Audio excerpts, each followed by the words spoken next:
여러분 안녕하십니까? 전북권 뉴스입니다.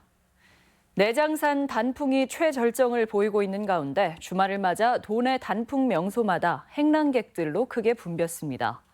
정읍 내장산에는 주말을 맞아 최대 6만여 명의 행랑객들이 몰려 인산인해를 이뤘고 지리산 등 전북 지역 단풍 명소마다 막바지 단풍 구경에 나선 등산객들로 큰 혼잡을 빚었습니다.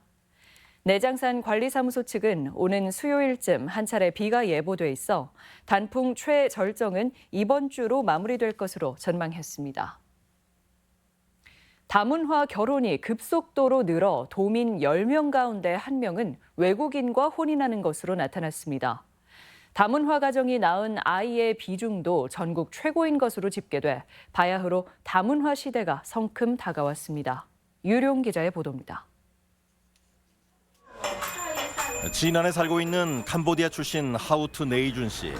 15년 전 결혼해 한국에 온 뒤 아이를 셋이나 낳았고 미용실을 운영하면서 단란한 가정을 꾸리고 있습니다. 이런 다문화 가정이 진안군에만 250가구에 달할 정도로 우리 주변에 빠르게 늘어가고 있습니다.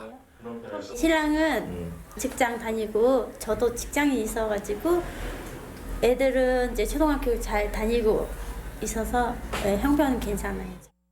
통계청의 2018년 다문화 인구 통계에 따르면 지난해 전북의 다문화 혼인 건수는 776건으로 전년 대비 3% 증가했습니다. 전체 혼인의 10.4%를 차지해 제주, 충남, 전남에 이어 4위를 기록했습니다. 다문화 부모가 낳은 아이는 더더욱 많습니다. 지난해 다문화 출생아는 769명으로 전년 대비 2.4% 증가한 가운데 전북 전체 출생아의 7.7%를 차지해 전국에서 가장 비중이 높습니다. 다문화 가정과 청소년이 빠르게 증가하면서 지역사회 정착이 과제입니다. 여성뿐 아니라 남편에 대해서도 부부 교육을 시키고 있고요. 아이의 그 성장 발달 또 언어 습득을 위해서 옹알이 지원 사업을 하고 있습니다. 불행히도 다문화 가정의 이혼 역시 혼인에 비례해 많기 때문 지난해 도내 다문화 이혼은 404건으로 전체 이혼 건수의 10.2%를 차지하고 연간 10% 이상의 높은 증가율을 보이고 있어 대책이 시급해 보입니다. MBC 뉴스 유룡입니다. 폐지 줍는 노인들에게 야광 조끼나 방한복을 지원하는 조례가 만들어졌습니다. 도의회 송지용 의원이 발의한 재활용품 수집인 지원 조례안에는 현장 실태조사를 통해 폐지를 줍는 65세 이상 노인과 장애인에게 야간 식별이 가능한 조끼와 반사경, 방한복을 지원하는 내용을 담고 있습니다.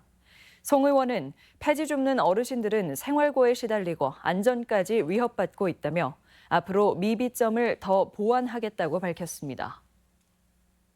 노면 전차인 트램을 설치할 때 국비 지원을 늘리는 법 개정안이 발의됐습니다. 민주평화당 박주현 의원은 최근 3년간 연평균 700만 명 이상의 관광객을 유치한 기초자치단체가 트램을 설치하면 전체 예산 가운데 20%를 추가 지원받도록 하는 관광진흥법 개정안을 발의했다고 밝혔습니다. 이 법안이 통과될 경우 전주시가 한옥마을 일대에서 추진하고 있는 트램 사업이 탄력을 받을 수 있다는 기대가 높습니다. 금융권 예금 금리가 빠르게 하락하고 있습니다. 지금까지 전북권 뉴스였습니다.